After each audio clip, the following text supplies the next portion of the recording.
Приветствуем наших подписчиков и гостей канала Эзотерика для тебя. Друзья, мы вас всех приветствуем в изобилии и достатке. Сегодня в этом видео мы уделим внимание 28 июня и поговорим о том, что категорически нельзя делать 28 июня по народным приметам, какие есть строжайшие запреты на простые вещи в этот день, которые помогут вас уберечь от всевозможных проблем и неприятностей, а также проведем практику на удачу и изобилие. Обязательно досмотрите это видео до конца для того, чтобы знать, как правильно провести этот день по народным приметам. Также подписывайтесь на канал Эзотерика для тебя, ставьте лайк этому видео и делитесь этим видео с теми, кому эта информация будет полезна и важна.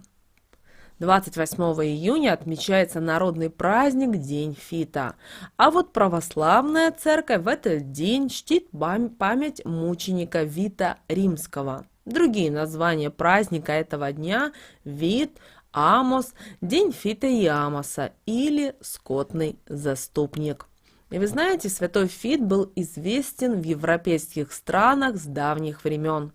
В Германии даже существовало одно поверье, что танцы перед статуей святого в день его именин позволяют обрести здоровье и даже избавиться от болезней. Среди танцующих нередко встречались больные нервным заболеванием, получившим впоследствии название «пляски святого Фита». В этот день женщины молились святому, чтобы он подарил здоровье всей семье. Считалось, что если это сделать на рассвете, пока еще роса не сошла с травы, то покровитель услышит и в течение года будет оберегать просящую и ее родных от всевозможных недугов и болячек. Даже существует народная примета, согласно которой люди, поклонившиеся в этот день статуе святого Фита, на весь год обретают здоровье и избавляются от многих болезней. Согласно народному календарю и приметам, 28 июня считался последним днем, когда можно было сеять яровые. Крестьяне ожидали созревания зерновых культур и переставали косить сено. Поэтому начинали охранять поля от скотины, а скотину от сочной зелени. Если этого не делать, то домашние животные могут объесться свежих побегов на хлебном поле, что грозит им болезнями, а то и гибелью.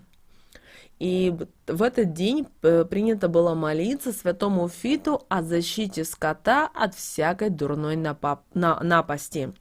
Женщины же в этот день, 28 июня, в те стародавние времена проводили генеральную уборку в доме. Стирали, шили, зашивали, мыли все уголки, а также белили стены. Мужчины занимались ремонтом сломанного инвентаря, чисткой хлеба и заготовкой дров на зиму. Хозяева пололи сорняки, жгли мусор и наводили порядок на полях и огородах.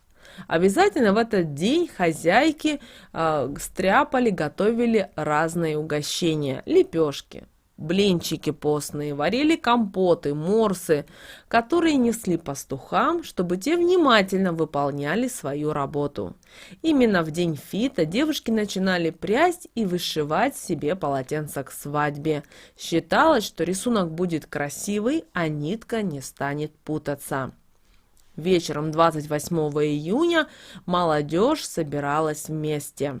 Парни и девушки ходили по полям и огородам, призывая Фита святого уберечь урожай от наводнений и засухи, нападов насекомых и птиц, а также от гнева высших сил.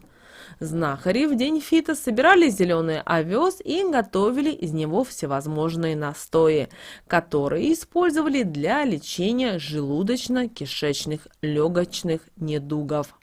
28 июня нельзя и общаться на повышенных тонах, иначе вскоре случится такой скандал, что придется не только кричать, но и физическую силу применять. Поэтому сегодня лучше стараться не шуметь.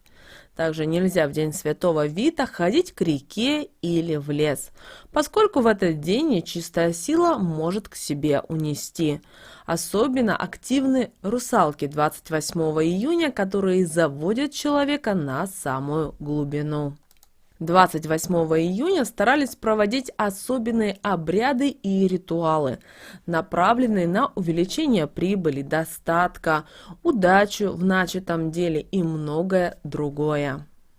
Чтобы в семье всегда были деньги, и с каждым днем они, ко всему прочему, еще и приумножались, надо было именно 28 июня взять горсть пшеницы, горсть овса и горсть монет, перемешать это все и кинуть это в белую тарелку, которую потом накрыть светлым тонким платком.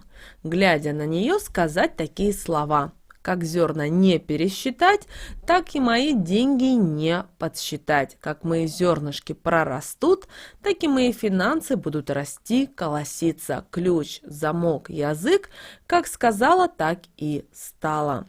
Далее залить тарелку, не снимая платка, водой, в которую добавить столовую ложку святой водички. И все это поставить в светлое место, можете на подоконник. И нужно начать ждать, когда зерна начнут прорастать.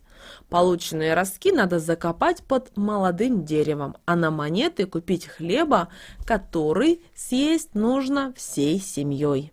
И именно сегодня, 28 июня, вы можете провести обряд на удачу в новом деле. Если вы решили открыть новое дело, именно 28-го для этого самый лучший день, чтобы заговорить удачу.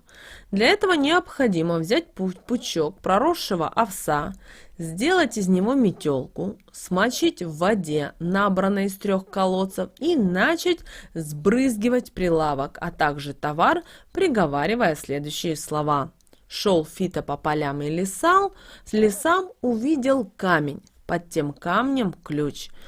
Да, он не простой, а от сундука с удачей. Он сундук открыл, удача улетела и ко мне в руки прилетела. Ты, удача, со мной, будет клиентов у меня наперебой. Да будет так». Эти слова нужно будет произнести 3 раза. Остатки воды нужно вылить под прилавок, а вот метелочку высушить и после этого ее сжечь. Вот такой обряд на удачу в новом деле и ритуал на прибыль вы можете провести именно 28 июня. А мы всем желаем прекрасного, великолепного дня. 28 июня уже заканчивается почти июнь, но уже скоро близится июль. И в июле нас ожидает достаточно много интересных народных примет. С вами, как всегда, был канал Эзотерика для тебя. Друзья, подписывайтесь, ставьте лайки, мы обязательно услышимся в следующем видео.